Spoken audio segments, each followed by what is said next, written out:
1533년 음력 2월 16일 한성부 관리들이 중종에게 올린 보고는 참으로 충격적이었습니다. 용산강 무녀의 집 뒤 언덕길 옆에 5살에서 6살 남짓된 여자아이가 두 발이 잘린 채 버려져 있었습니다. 그런데 아이는 아직 숨이 붙어 있었으며 사람들에게 이렇게 말하였습니다. 나를 업고 가면 내 발 자른 집을 가리켜 줄 수 있다. 갓 5살을 넘긴 아이가 발목이 잘려나간 채 살아남아 있었다는 사실은 당시 사회를 경악해 했습니다. 단순한 학대나 유기 사건이 아니라 칼로 발목을 자르는 잔혹한 행위였기 때문입니다. 보고를 받은 중종은 크게 놀라며 즉시 정교를 내렸습니다. 그 일을 들으니 놀랍다. 아이를 치료하지 않으면 반드시 죽게 될 것이니 신중히 간호해 죽지 않게 하라. 그리고 속히 포도부장을 불러 체포하라.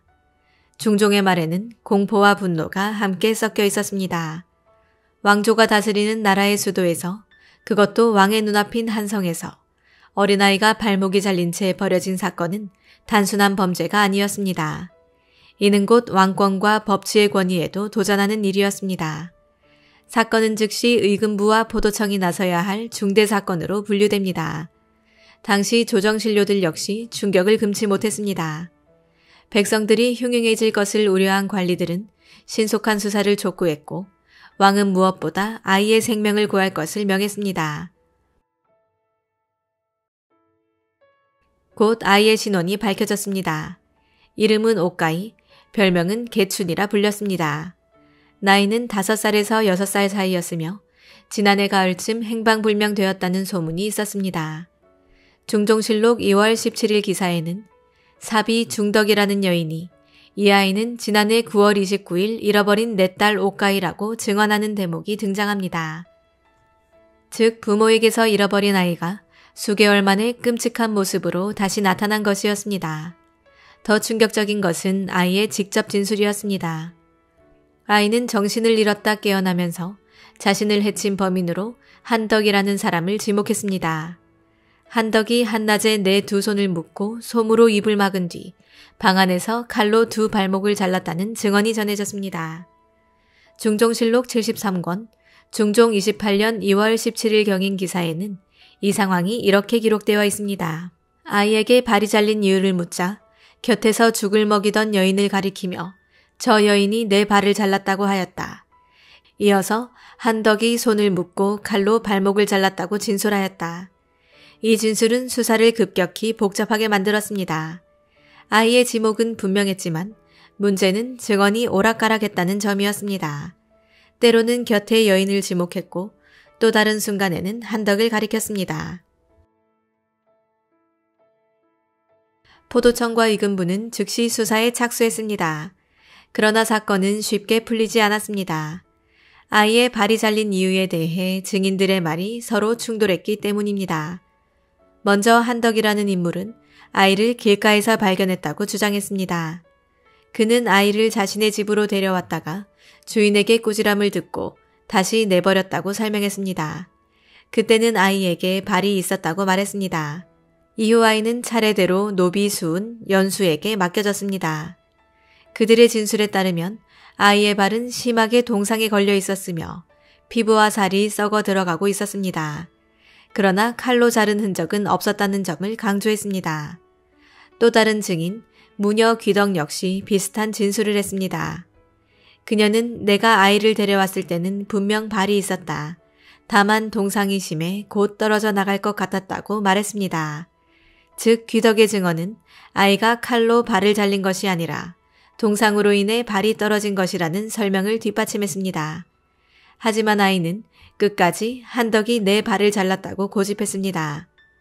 이 모순이 수사의 핵심 난제가 되었습니다. 증인들이 공통적으로 말하는 동상과 아이가 지목하는 칼날, 이 둘 사이에서 의금부는 방향을 잡지 못했습니다. 조정에서 가장 큰 논란은 아이의 진술을 법적으로 얼마나 신뢰할 수 있는가였습니다. 조선의 법정 경국대전에는 10살 이하 아이와 80 이상의 노인의 증언은 온전히 믿지 않는다라는 조항이 있었습니다. 그 이유는 판단력이 부족하거나 기억이 왜곡될 수 있다는 고려 때문이었습니다. 그래서 신하들은 5살 아이의 증언만으로 사람을 형벌에 처하는 것은 부당하다고 주장했습니다. 중종 역시 이 문제에 대해 고심합니다. 중종실록 28년 2월 21일 기사에는 중종의 정교가 이렇게 남아 있습니다. 발을 자르는 것은 세상에 드문 잔혹한 일이다. 그러나 어린아이의 말만 믿고 큰 옥사를 만드는 것은 부당하다. 반드시 의원을 불러 발이 동상으로 빠진 것인지 칼로 자른 것인지 살펴보라. 즉 왕은 아이의 말을 무시하지 않으면서도 동시에 법적 한계와 사회적 파장을 고려해 신중히 접근한 것입니다. 이 사건은 곧 한성 안팎에 빠르게 퍼져나갔습니다.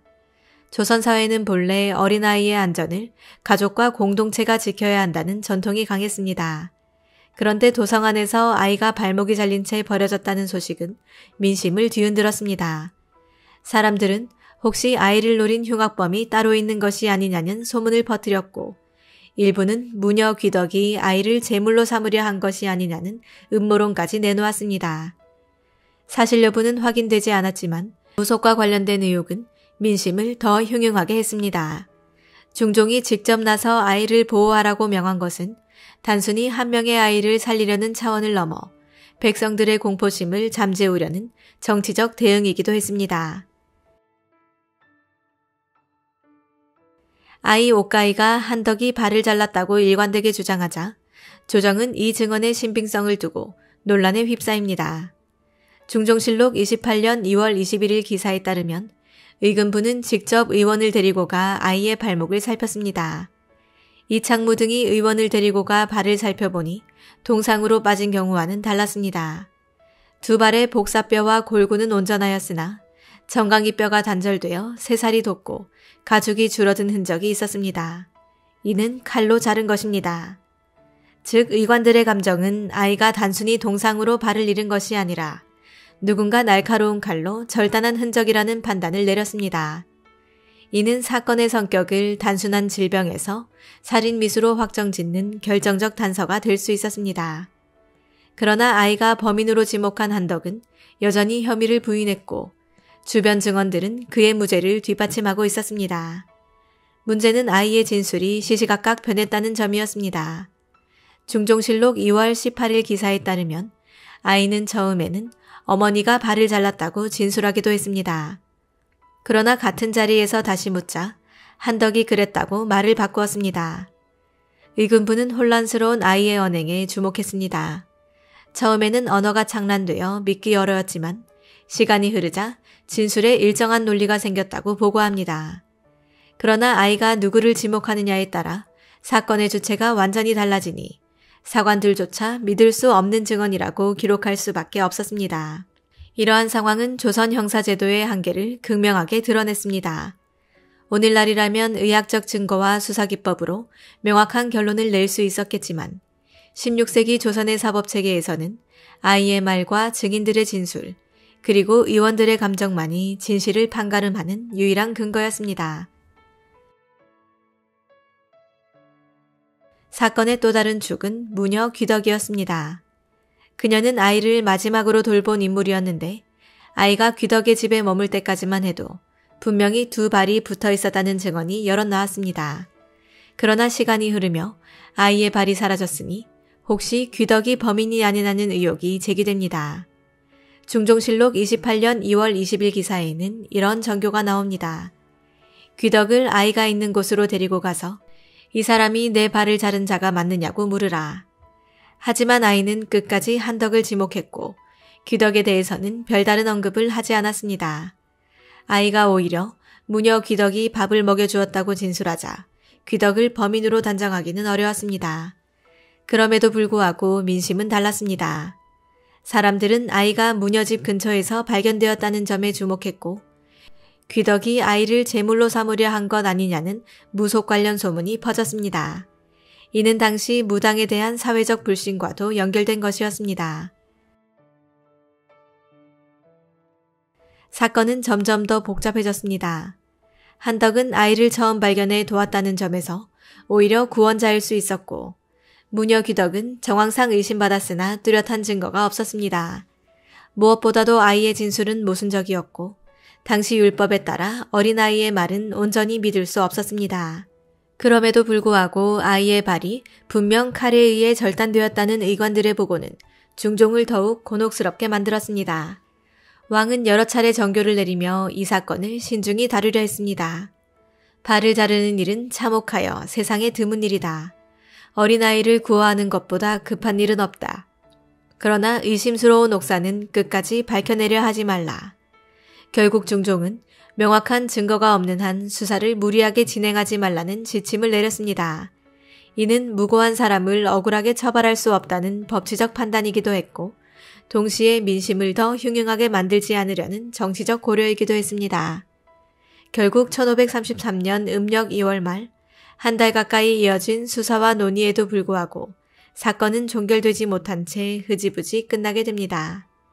중종실록 28년 2월 30일 계묘 기사에는 중종의 최종 정교가 기록되어 있습니다. 귀덕의 공사는 근거가 없으니 더 이상 추문하지 말라. 왕은 결국 더 이상의 수사를 중지하라는 결정을 내립니다. 범인으로 지목된 한덕은 풀려났고 귀덕 역시 법적 처벌을 받지 않았습니다. 사건의 핵심은 끝내 풀리지 않았습니다. 누가 옥가이의 발을 잘랐는가? 혹은 정말 동상 때문에 발이 떨어져 나간 것인가? 진실은 안개 속에 묻혔습니다. 그저 한성의 아이가 두 발을 잃고 버려졌다는 사실만이 명백히 남았을 뿐입니다.